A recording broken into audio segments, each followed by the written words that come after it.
бо роҳи посредникӣ ва ба роҳи ғайриқонунӣ ба ин гуна фирефтаҳо дода нашаванд, метавонанд рафта муроҷиат кунанд дар вазорати меҳнат. ва ба ҳамин хотир морам дар комментария телеграми худмона доим мондастем ки салом ба ҳама тамошобинони барномаҳои Сорбон Сафаров.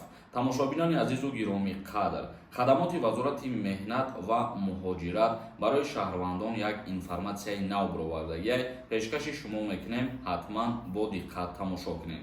аввалан дар ҳамин ҷа ба ҳамаи шумо хотиррасон мекунам, дар комментарияи ҳамин видео як номери WhatsApp закрипит кардагӣ, дар ҳамон ҷа бидроен салом бинависонед ва дастгирӣ кунед. хоб, мавзӯи асосии имрӯзаи мо оиди як нашрия аз ҷониби хадамоти вазорати меҳнат ва муҳоҷират барои шаҳрвандон хотиррасон карда гуфт ки айни сезони кор кардан дар Британияи Кабир сар шидагӣ ва хадамоти меҳнат аз шаҳрвандони ҷумҳурии Тоҷикистон хост ки барои сафар кардан бо роҳҳои қонунӣ ба кор сафар кунанд. ба чӣ хотир? ба хотире ки баъзе аз ширкатҳои бидан худтон мумкин аллакай шоҳид ҳастем ки бо роҳи посредникӣ ва ба роҳи ғайриқонунӣ бе ягон созишнома бигем машғул мешидан ба фаъолияти ғайриқонунӣ ва шаҳрвандора гӯё ки ба наму Британияи Кабир ба кор равон мекарданд. ба ҳамин хотир хадамоти вазорати меҳнати ҷумҳурии Тоҷикистон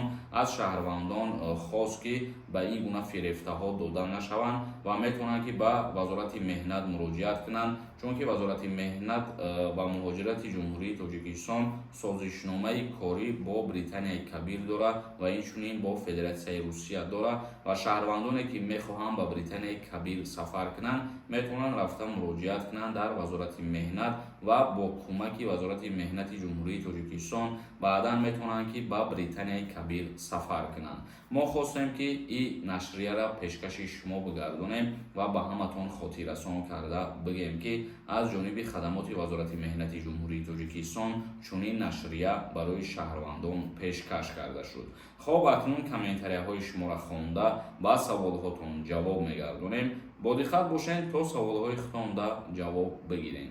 ширкати шифофармо доруҳои босифатро барои шумо тавсия медиҳад. инчунин ҳиҷома кардан барои занҳо ва мардҳо ройгон мебошад ва инчунин доруҳои гиёҳӣ барои табобати меъда, гурда, дил ва биноиши чашм. ҳатман муроҷиат кунед. як кас нависонда ассалому алайкум. ман метавонам бе патент гаштагӣ бидам соли гузашта, имсол метавонам ки равам.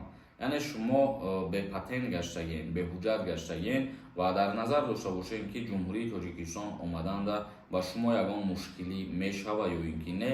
вақте аз таможни контрол гузаштан, агар аз шумо ҳуҷҷатҳои зарурира ки ба муҳоҷирон тааллуқ дорад, аз ҷумла патент пурсон бишаванд ва шумо ки пешкаш кардан натонед, дар ин маврид метавонанд ки шуморо запрет навист кунанд. як каси дигар нависонда ассалому алайкум ака.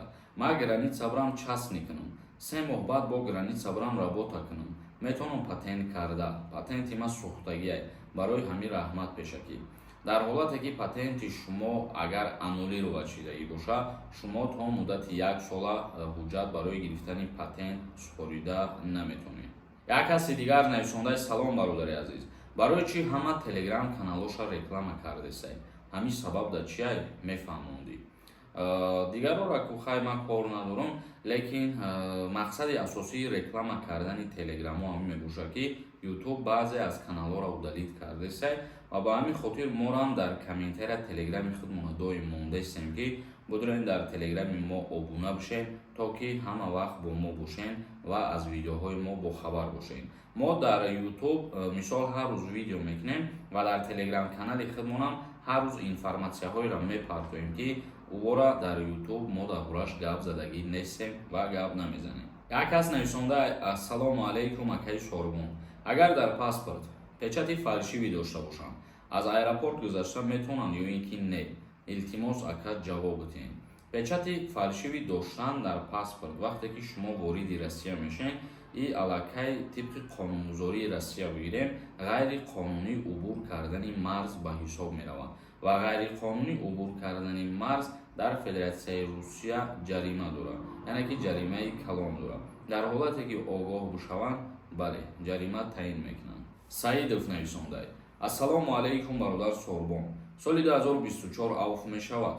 Агар шавад кадом осониҳо барои банди 200 қисми 3 пешбинӣ шудааст. Пешакӣ ташаккур.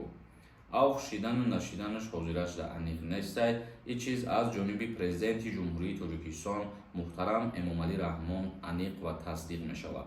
Ва чизе ки ҳозир аниқ шидагӣ нест, мо аз пеши худмон ҳечӣ гуфта наметонем. Як кас нависонда: ассалому алайкум бародар, шаҳрванди Россия бошӣ, загранпаспорт набошад, дар аэропорт чӣ хел мешида бошад, саломат бошӣ.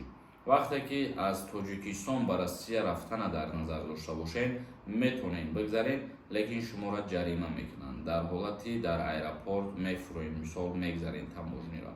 вақте ки аз Россия берун биромадана дар назар дошта бошем, без загранпаспорти российскӣ намешавад. Як кас нависонда: ассалому алайкум Соломон, як видеода коммент кардестам, рости дар бораи як масъалаи муҳим гап зан. нафарое ки загранпаспортошона гум мекунанд, чӣ кор кунанд бояд? Чанд қадар паспортошона мегиранд?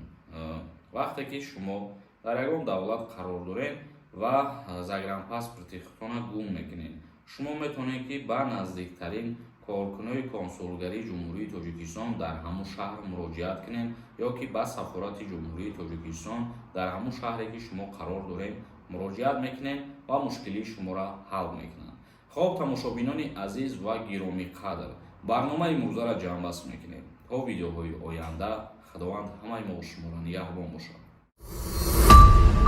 renderforest.com